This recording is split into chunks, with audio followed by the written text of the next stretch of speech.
కమ్యూనిస్టులు వాళ్ళ సిద్ధాంతం ప్రకారం ప్రజల మనసు గెలుచుకోలేకపోయి ఉండొచ్చు, కానీ వాళ్ళకి నిజాయితీలో మాత్రం ఇంతవరకు వాళ్ళని తప్పు పట్టేవాళ్ళు లేరు.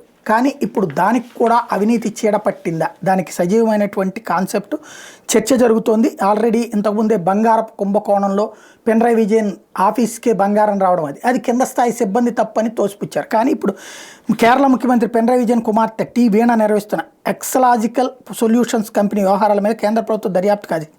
ఆ కంపెనీకి అక్రమంగా కోట్లాది రూపాయలు మళ్లిస్తున్నట్టు అనుమానిస్తుంది. దీని మీద విచారణ జరిపేందుకు 3 సభ్యులతో కమిటీ వేసినట్టు శుక్రవారం రాత్రి కార్పొరేట్ వ్యవహారాల శాఖ తెలిపింది. కొచ్చిన్ మినరల్స్ అండ్ రొబైల్ లిమిటెడ్ సిఎంఆర్ఎల్ అనే సంస్థకు ఎక్సలాజిక్ సొల్యూషన్ సలహాదారుగా ఉంది. అయితే ఎలాంటి సేవలు అందించకుండానే ప్రతి నెల సొమ్ము పొందుతోందన్న ఫిర్యాదులు వచ్చాయి.